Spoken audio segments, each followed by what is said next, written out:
actually, do you really sleeping good? And answer to yourself very honestly, because actually I also ask myself and people, do you know the difference between sleep needed to feel awake and sleep needed to be healthy?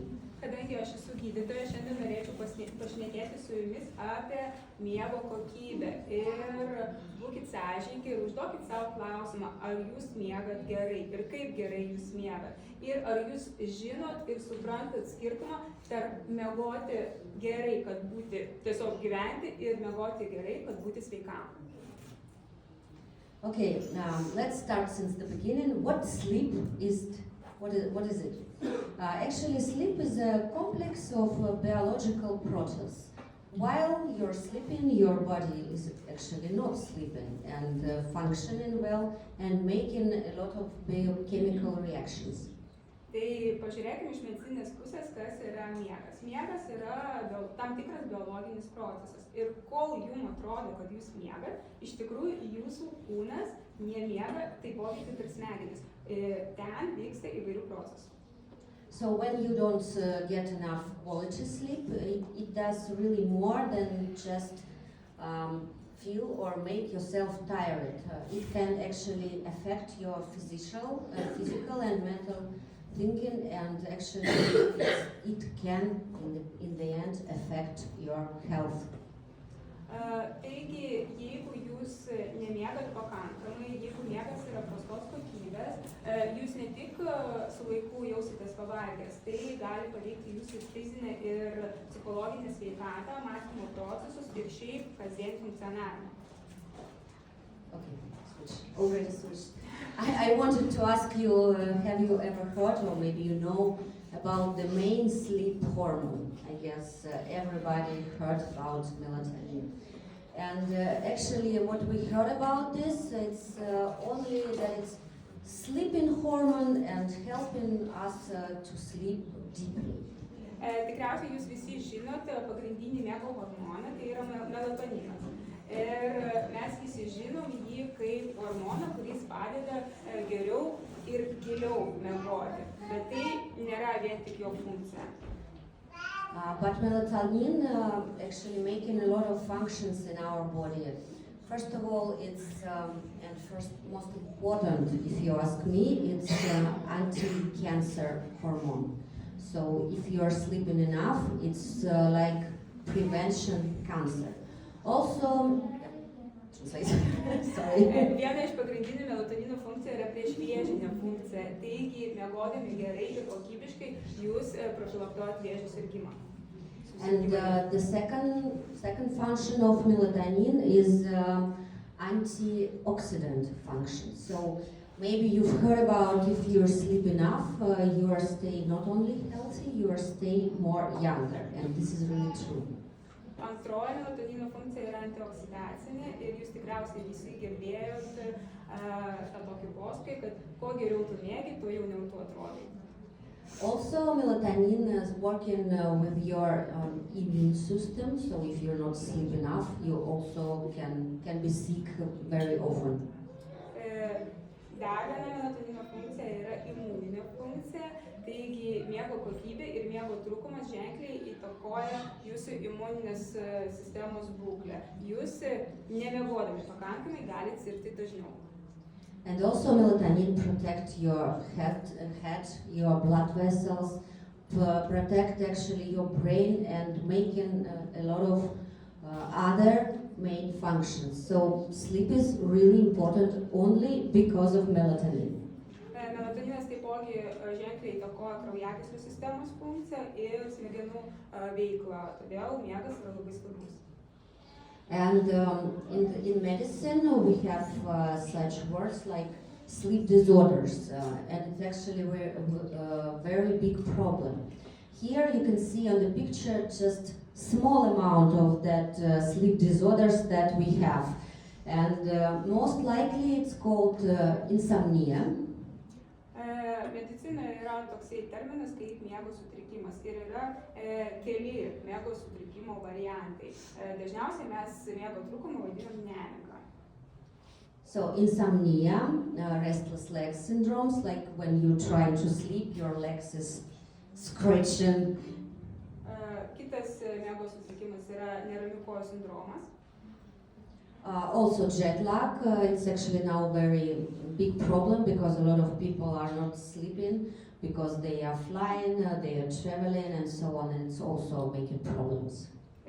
Jetlagas tai yra, kai miegas sutrinka dėl to, kad jūs daug keliaujate ir keičiate daug laiko juostų. And some other types, you actually don't have to know about this, just know that they are existing. Yra ir kitokių rūšių, bet jų nereikia to žinoti. And maybe you asked yourself, how much should I sleep? Ir galbūt jūs žinot, ką atsakyti į klausimą, kiek aš turiu miegoti. Your sleep duration depending about your age. So here you can see if you are just 12 years old, so it's you have to sleep about 9-12 hours. If you are older, most likely 7-8 hours will be enough. Miego trukmė tiesiogiai priklauso nuo jūsų amžiaus, jūs galite pasižiūrėti lentelėje, rekomenduojama miego trukmė, bet šiaip suaugusiam žmogui nuo 18 iki 64 metų rekomenduojama miegoti ne mažiau 7-9 valandų per parą, o jeigu jūs esate grupėje 65 metų plus, tai 7-8 valandas yra pakankama miego trukmė. And ask yourself honestly, how much hours did you sleep today? Paklauskit savęs sąžiningai, kiek šiandien išmiegojot. And how much hours did you sleep last month? O kiek miegojot viso per paskutinį mėnesį? Is it enough or not? Ar to pakanka? Ar jaučiatės energingi? So, sleep is a very big problem, and you will, if we will see on these pictures, we can actually understand that insomnia is a worldwide problem. Miegas yra aktuali problema ir jeigu mes pažiūrėsim iš šitą skaidrį, tai suprasim, kad nemiga kankina visą pasaulį. If we will take the whole planet, it is between 10 or 30% people who has problems with sleep. Pasaulio mastu 10-30% žmonių kenčia nuo nemigos. And unfortunately, it's getting worse because here on this picture, 2020, 2024, this is statistic from Google, Yandex, and so on. How often people asked that system sleep problem? Situacija prastėja ir čia va apatinė diagramą jūs galite pamatyti duomenų Google ir Yandex ir kitų paieškos platformą, kiek dažnai žmonės klausia, ką daryti, jeigu mane kankina nemiga.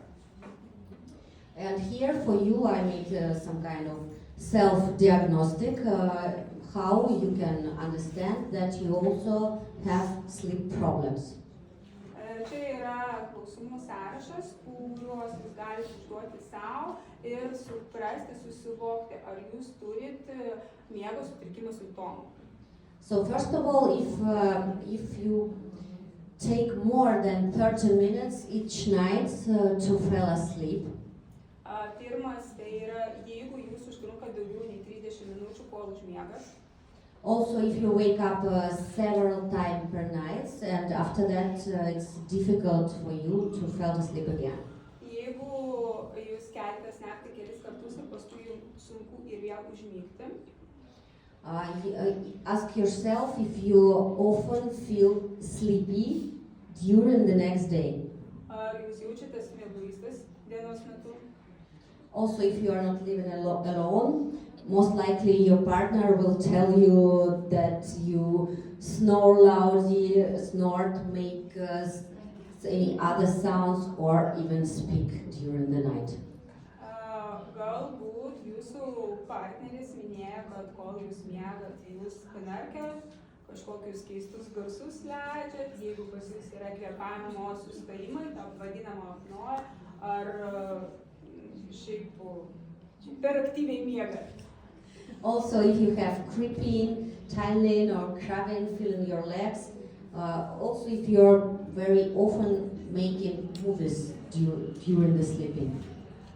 Taipogi simptomas yra, jeigu jūs jaučiate neramių kojų sindromą, tai yra jūsų kojos neranda vietos lovoje ir per aktyviai miegat, kaip minėjau, daug judat lovoje. Or actually, if you are falling out from bed, it's also a symptom that you're sleeping not good. Jeigu jūs kartais nukritot nuo lovos, tai turit miego sutrikimą. And if you are seeing bad dreams during the nights, it's also the sign that you have small sleep disorders. Jeigu susapnavot kažką baisaus, tai yra taipogi miego sutrikimo simptomas. And let me introduce you this picture. I know it may be a little bit difficult for you, but you have to understand. It's consequences of insomnia. Čia šitam paveiksle nurodytos yra nemigos pasekmės. First of all, will be affected your brain. Visų pirma, nemiga veikia smegenis. And after maybe 1 year of bad sleep, you can recognize that your memory is already not so good and you have problems with concentration.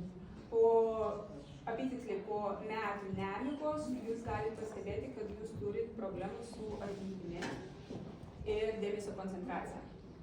Also, mood changes, some kind of, after waking up, you feel yourself sleepy, maybe angry, maybe again sleepy. So your mood is changing like waves, upside down, upside down.